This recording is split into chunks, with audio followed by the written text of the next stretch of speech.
Vote দিতে গিয়ে মাংস ভাত খেয়ে বাড়ি আসলাম।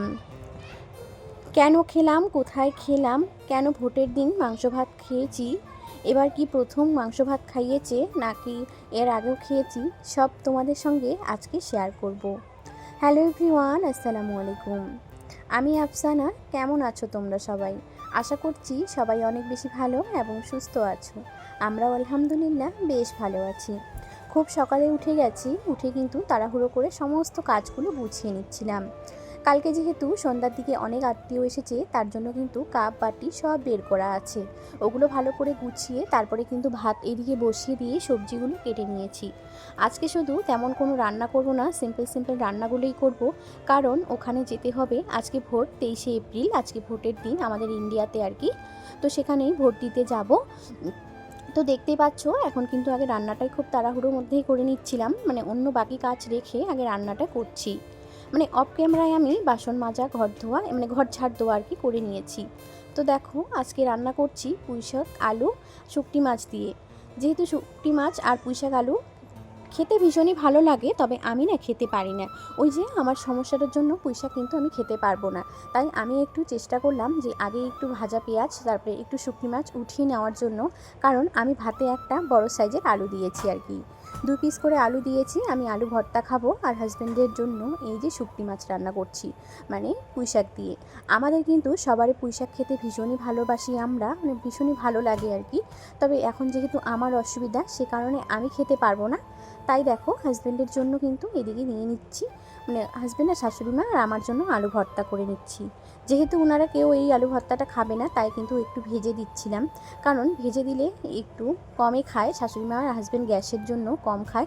কাঁচা পেঁয়াজের ভর্তাটা কিন্তু তারা বেশি পছন্দ করে। তবে একটুখানি হয়তো চেখে দেখবে, কিন্তু আসলে ভালো করে খাবে না। আর আমি যেহেতু একাই খাবো, তাই আমার মন মর্জি, যেভাবে ইচ্ছা আমি সেভাবেই খাবো।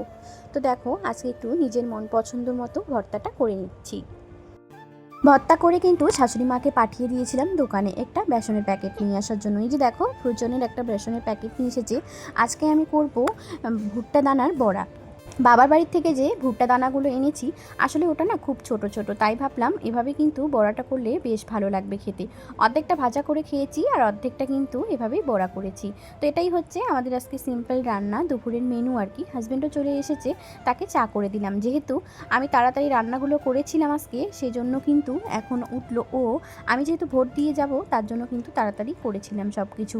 এদিকে দেখো খেতে বসে গেছি। ওই যে একটু আচার নিয়েছি, সাথে কিন্তু এখানে একটা শাক আছে, এখানে বেগুন আলুর তরকারি আর আলু ভর্তা। আর পকোড়া কিন্তু আমি বড়াটা আগেই খেয়ে নিয়েছি, সেজন্য এখন আর ভাত দিয়ে খাবো না। প্রচণ্ড গরম, তাই ফ্যান চালু করে দিয়ে খেতে বসে গেছি। একটু পরে খাওয়া শেষ করে সমস্ত কিছু বাসন কুসন কুয়ো পাড়ে গিয়ে একবারে নিজে নিয়ে আসলাম। যেহেতু আমাদের বেসিনটা ছোট, সে কারণে কিন্তু জানো তো এখানে মাজতে একটু অসুবিধা হয়, তাই আর কি এগুলো ওইভাবেই কিন্তু কুয়োর পাড়ে নিয়ে গিয়ে সব কিছু মেজে আসলাম।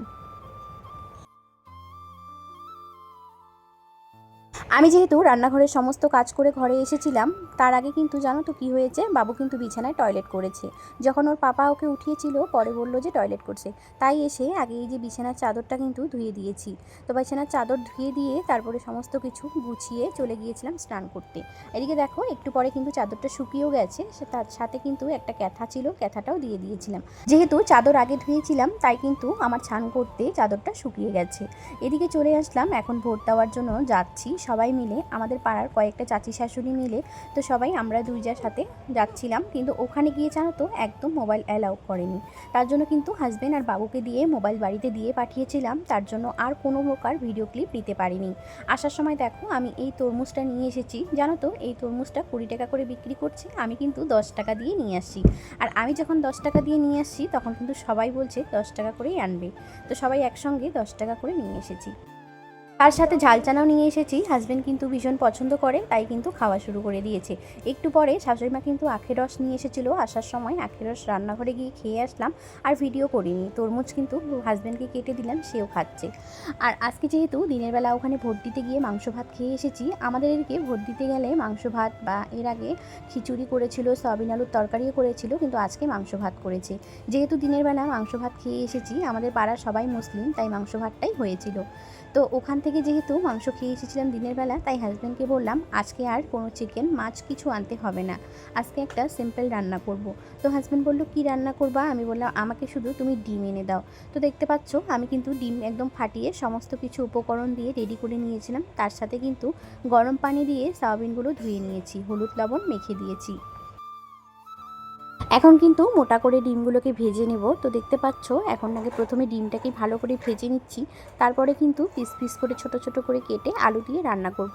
আর এভাবে কিন্তু রান্না করতেও অনেক সুবিধা হয়, আর খেতেও কিন্তু ভীষণই টেস্টি হয়। তাড়াতাড়ি রান্নাটাও হয়ে যায় আর খেতেও কিন্তু ভীষণই ভালো লাগে, ওই সেদ্ধ করার ঝামেলাটা আর থাকে না।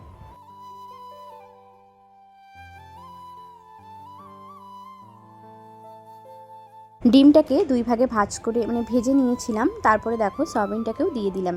এখন কিন্তু সয়াবিনটাকেও ভালো করে লাল লাল করে ভেজে নিয়ে তারপরে উঠিয়ে রাখবো।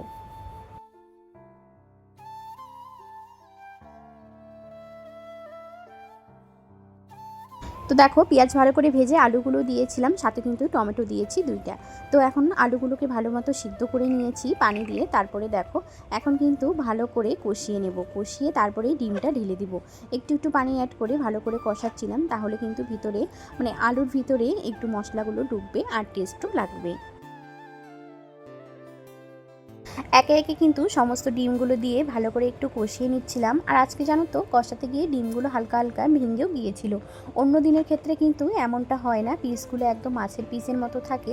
আজকে আমার ভাজাটা হয়তো অনেকটাই পাতলা হয়ে গেছে, সে কারণে কিন্তু একটু একটু ভেঙে গেছে। তোমরা যদি অবশ্যই ট্রাই করো তাহলে অবশ্যই কিন্তু একটু মোটা করে ভাজার চেষ্টা করো। আর জানো তো খেতেও ভীষণ ভালো, বাচ্চারা কিন্তু ভীষণ পছন্দ করে। দেখো এখানে একটু জিরের গুঁড়ো গরম মশলার গুঁড়ো দিয়ে নিলাম, এখন কিন্তু নামিয়ে নেব। তো দেখো ফাইনাল রান্নাটা কেমন হয়েছে অবশ্যই আমাকে কমেন্ট করে জানাতে ভুলো না। আর এতক্ষণ থেকে আমার পাশে থাকার জন্য অসংখ্য ধন্যবাদ। সবাই ভালো থেকো, সুস্থ থেকো, সবাইকে আল্লাহ হাফিজ।